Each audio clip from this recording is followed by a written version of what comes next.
Baiklah teman-teman, sekarang saya sudah berada di Desa Lingga, tepatnya di Rumah Adat Karo, ataupun yang disebut dengan Rumah Siwalu Jabu, untuk pemenuhan mata kuliah sosioantropologi dengan tugas penelitian antropologi yang saya angkat dengan judul Rumah Adat Karo.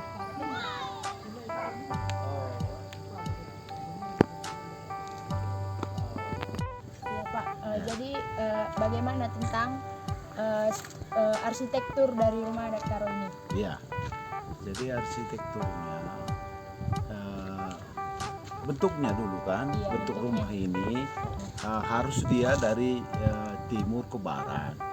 Kenapa demikian? Karena supaya jangan berlawanan dengan angin. Kalau berlawanan dengan angin, tentu kalau dia bangun dari timur ke barat, ya kan, arus arah air mengalir. Jadi dia bangun dari timur ke barat. Kalau rumah ini dibangun dari utara ke selatan, berlawanan dengan angin. Jadi kalau berlawanan dengan angin, kan sering diterpa oleh angin, atapnya itu rusak, dia berterbangan gitu. Sepintas kita lihat rumah ini sama dengan bentuknya, sama dengan bersujud dia. Kan gini rumahnya kan, 1, 2, 3, karena dulu semua orang di sini beragama pemena sama dengan ya belum ada Kristen, belum ada Muslim, Katolik gitu. Rumah ini punya tanduk. Tanduk itu artinya sebagai tolak bala. Itu alu angin. Yang bentuknya itu seperti segitiga kan. Dan ini di bawah. Alu angin artinya dari situlah masuknya angin dan keluarnya asap. Karena sampai sekarang rumah ini masih dihuni oleh keluarga. Kalau asap dia masak, tentu mengepul dia, menyebar dia, kan bagusan asap itu naik ke atas dan keluar dia, supaya orang tahan tinggal di dalam kan gitu. Dan itu namanya ayo-ayo. Ayo-ayo. Yang anyaman dari bambu itu. Itu ayo-ayo namanya. Dan ini atapnya terbuat dari ijuk. Dan punya pengeret juga di sini. Pengeret itu sebagai pengikat dindingnya itu. Itu sebagai pengganti paku ya. Dan ini ada ornamennya, ini ada tapak Raja Sulaiman. Ya, ada bindu matagah, ada embun sikawitan, ada bunga gondor, ada tuduk dadu, ya kan. Jadi catnya itu ada 5 warna. Yang pertama dulu putih, merah, hitam.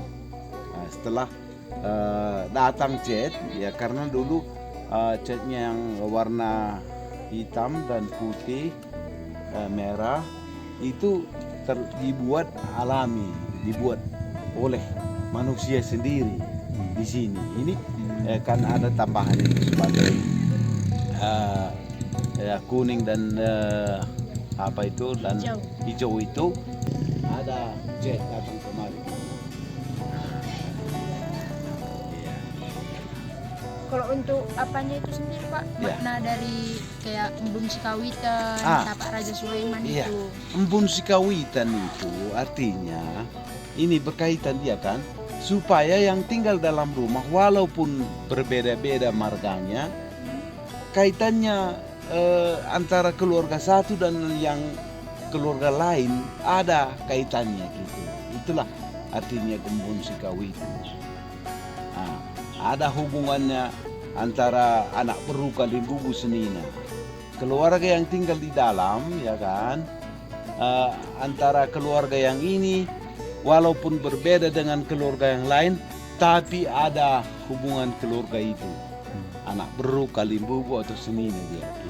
Lalu tapak Raja Sulaiman itu istilahnya tapak Raja Sulaiman itu sebagai anti dulu, ditaruh di dalam rumah itu sebagai penjaga rumah itu, atau supaya manusia tinggal di dalam rumah supaya dia tetap sehat-sehat gitu. Nah, Dulu kan itu banyak Iya. kayak nggak cuma dari ijuk bisa membuat rumah Pak. Itu kenapa harus dari ijuk gitu? Kan Ah. bisa aja dari dari Bahan yang lain. bahan yang lain gitu. Gini, sebenarnya atap rumah ini bukan mesti ijuk. Bisa dibuat dari belalang, Iya, benar. rih, ya kan? Nah, Iya. karena rih itu daya tahannya tidak lama, ya, makanya digantikan dengan ijuk ini.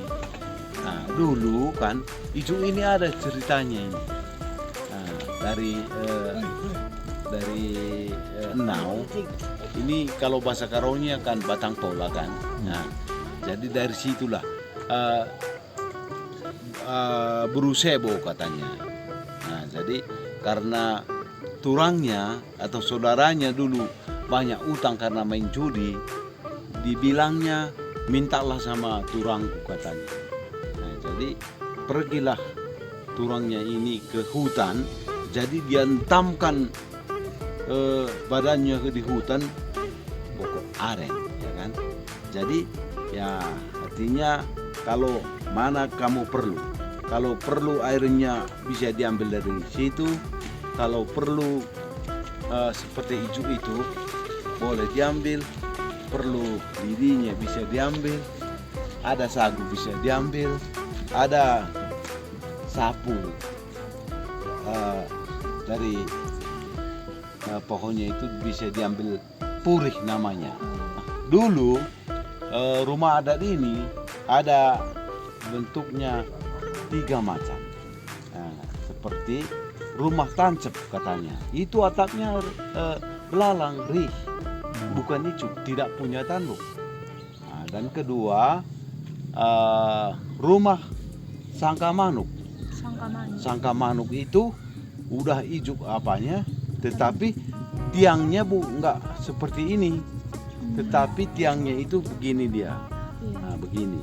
Nah, inilah bentuknya bentuk rumah adat yang sekarang ini. Nah, Jadi untuk sekarang ini Iya. masih ditinggali 8 keluarga di rumah adat ini atau sudah berkurang Pak? iya.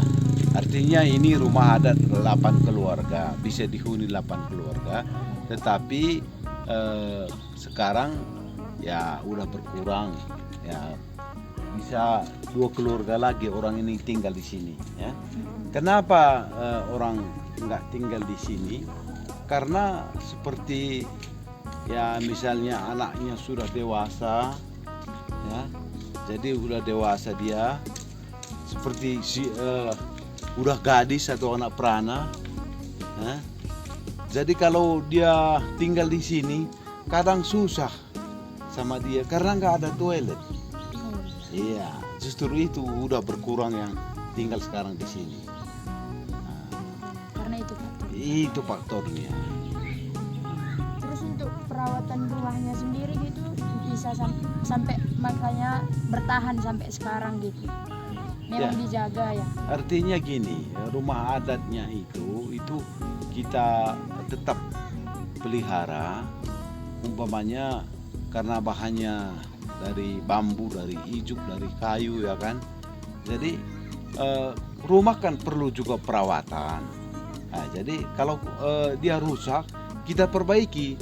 Justru itu dia sampai sekarang masih bertahan lama gitu. Iya. Kalau untuk kayunya Pak, itu kayu apa yang dipakai dalam buat rumah ini? Iya. Kayak tiang yang di bawah ini kan kayaknya kuat gitu ya. Iya, iya. Jadi itu pilih kayu-kayu pilihan itu. Tapi rumah adat harus syaratnya harus ada 3 jenis kayu yang syaratnya rumah adat itu. Ya. 1 ambar tua, Ambar tua. ya. 2 sibernai, 3 nerasi. Ya. Jadi ampar tua ya, supaya siapa yang menghuni rumah ini atau siapa yang tinggal di sini dia mendapat tuah dan keturunan. Nah, jadi generasi, nah, siapa yang tinggal di sini supaya serasi, jangan sakit-sakitan gitu. Jangan sakit-sakitan. Jadi makanya dibikin syaratnya harus ada kayun rasi. Ampar tua si bernaik. Si bernaik itu supaya siapa yang tinggal di rumah ini supaya naik rezekinya. Mudah mendapatkan uang gitu. Itulah makanya harus ada 3 syaratnya. Setelah itu kayunya boleh dicari kayunya ya.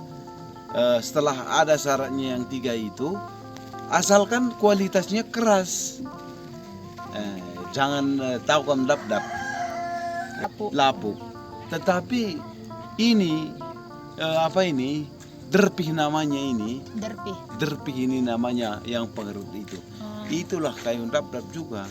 Tetapi itu pun perlu karena bagian derpihnya harus dibikin dap-dap gitu.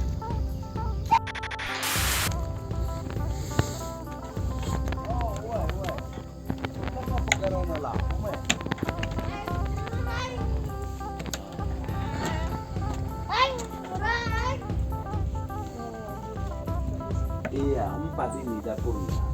1, 2, 3, 4.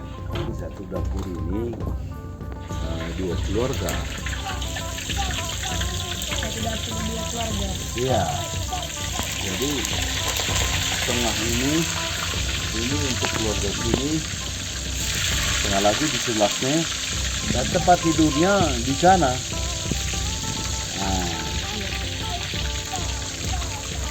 Tapi ini katanya kan namanya rumah Siwaluja. Iya. Artinya kan 8. Iya. 8 pintu. Iya. Bukan 8 pintu. 8 tempat ini, 8 jabu. Jadi teman-teman dan juga semuanya, beginilah di dalam rumah adat Karo, rumah Siwaluja.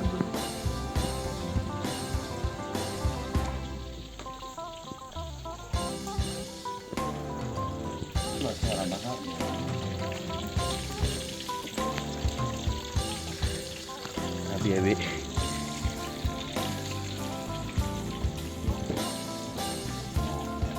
Ya.